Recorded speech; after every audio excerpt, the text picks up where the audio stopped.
Hello and welcome to my seminar Slidecast. So today I'd like to present first of all, the overview of all the seminars I went to, and then a brief summary, reflection, and motivation for each seminar, as well as some extra research I did for one of the seminars. So just to present the overview first, my first seminar I went to was Artificial Intelligence in Marketing. This was hosted by Artevelde, given by Just Felicia on November 25th. Next was Getting Stuff Done with ADHD. This was through Eventbrite by Aaron Croft, who is also a person who has ADHD, and kind of talked a little bit about that. Next was Write Your Business Plans webinar. So this was given by the United States Small Business Administration. This was given by an employee of theirs, also happening online. Next was e-commerce marketing, given by Siddharth Narayan, a man who owns his own business and uses e-commerce to his advantage. This was given on April 14th, and it was about 2 hours. The next one was Venture Capital, Business Angels, and Startups, given by Henning Bazunka. This happened also on April 13th and was about 2.5 hours long, also online. And finally, the Student Entrepreneur Conference was given by two students, Rick Molyneux and Maison Vermont, and this happened on May 4th, took about 2 hours, and it was on campus. So to begin, I'd like to talk a little bit about the artificial intelligence in marketing. So to give a brief summary of everything, first he began with the history and talked about the history of artificial intelligence and how it was developed. Then he gave some examples, as you'll see here on screen. So this is a little bit about how AI can identify words based on misspelled words or maybe not exact words. You can also see next to the Latin letters are the Arabic letters.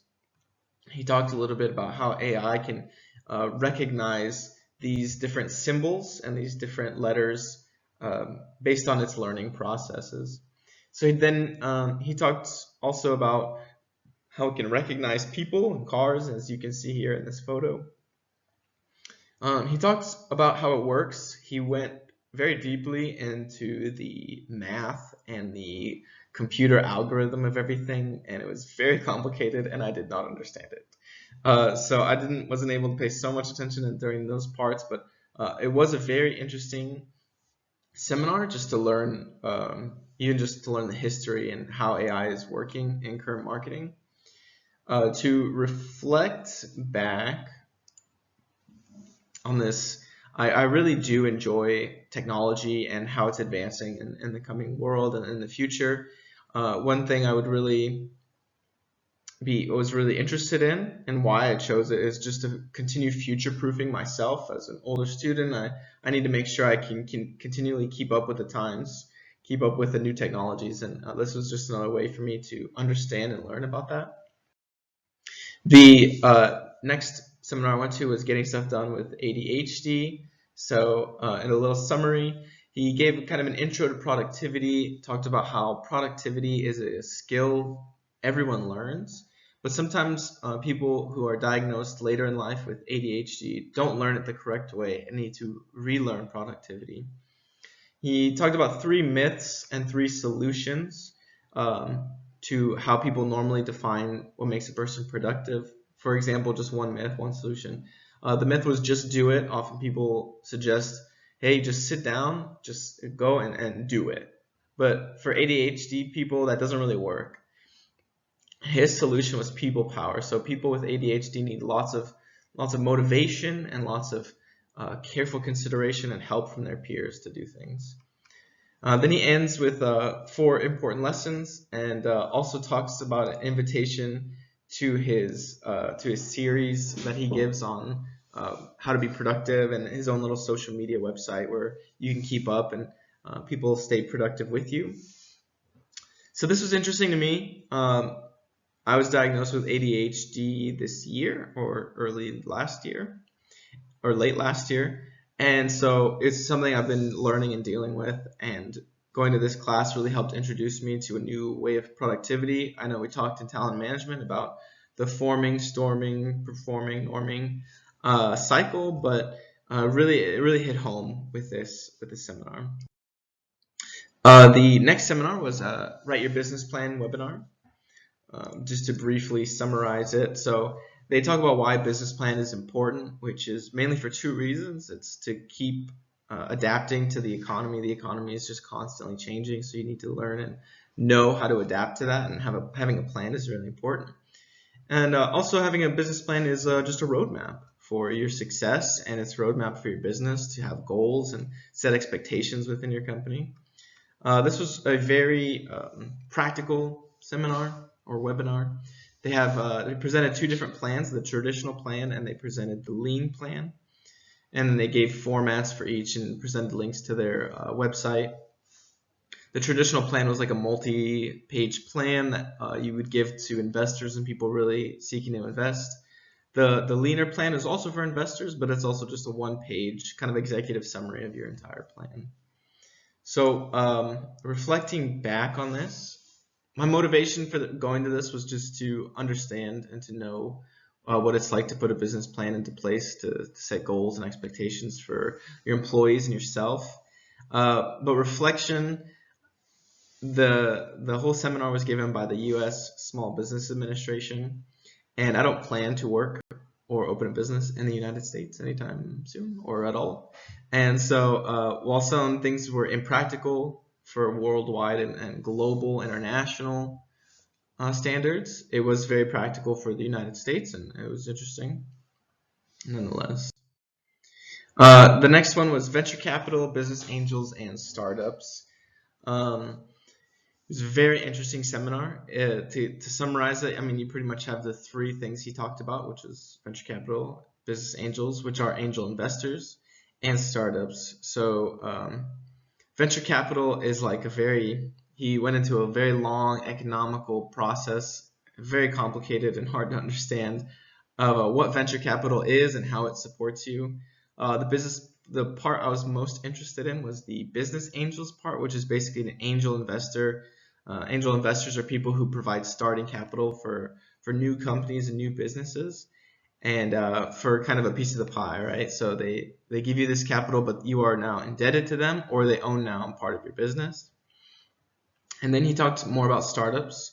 He talked about what a successful startup looks like, how to look for investors when you're starting up, or if you're in a startup, how to continue seeking out investors and how to present a plan to them. He also described how to use investors to their maximum potential. So you really want to find investors who are in your market and in your type of business so that they can coach and mentor you and really help bring your business up. Reflecting on this, I really don't know if I ever plan to start a business, and if I do, this is really great information to have on hand. But I think it just helps expand my mind, expand my knowledge about businesses, startups, what venture capital is and what it isn't, and how to really seek out mentors in the form of investors, but also how to be a mentor if I ever want to invest in a startup. Finally, my last seminar was e-commerce marketing. There was a lot in this seminar, and so to summarize it really quickly, he talks about how to increase your organic traffic to your website. He talks about how to create video ads and how to scale that for your budget. So smaller companies will definitely have a smaller budget. He talks about how to use social media like Instagram, TikTok to help your ad campaigns and begin, and then how to invest in that and also how to pull away from that once you grow. He also talks about understanding your customer segment, which was probably the most interesting part for me because it's what we're studying in marketing this year. How to segment your customers and how to maximize the return on investment for that ad campaign and how to advertise to certain customer segments. And this actually helped me in my marketing project this year when deciding on our customer segment and our advertising to them. And then he also does a little case study on his own business. He kind of ends the seminar with that. And he also talks about how he used the methods previously described to maximize his revenue. As you can see there, it's a case study of $50 million in revenue, and so he's definitely had success in that. Reflecting back, this is one of the most relevant seminars I've had this year. mainly because I have had a big project in strategy class where we have examined Nike and their switch to e-commerce and focus on the e-commerce business. So that was my big motivation for going to this class, is to learn more about e-commerce. And it's also the extra research I did. So like I said, I had a Nike project where we discussed how Nike is currently pulling away from face-to-face business and doing more business online through e-commerce. So I like to do a few talk about a few points and about my further research into e-commerce. So first of all, the scalability of e-commerce helps your business who are growing or will be growing. It scales to any business, whether a small or large business. E-commerce scales to that, which is really helpful. E-commerce gives you global advantage, so it gives everyone all around the world access to your business, and this creates free marketing basically, and also creates, like I said, the access and gives people a chance to buy your product or even know what your product is about. It saves costs, so switching to an e-commerce, at least in part of your business, reduces your overhead and also helps focus your business. It also helps define demographics and really saves you a lot of costs, not just in marketing, not just in shipping, but just overall costs. And finally, e-commerce keeps you relevant. The world is digitizing, and to stay relevant, you have to convert to e-commerce. Even Nike is one of the biggest shoe sellers in the world. It's apparel, shoes, everything. Nike is one of the biggest competitors in that for any business, and so even they know to stay relevant, you have to convert to e-commerce, and they are constantly switching, constantly adapting. Mostly because of COVID, it started this whole e-commerce trend, and as businesses grow, we see more people switching to e-commerce because of that. Like I said, the scalability, the advantage it gives you, the savings it gives you in it, just keeps you relevant. So here are just a little bit of my sources for the extra research I did, and I hope it was informative for you. So thank you.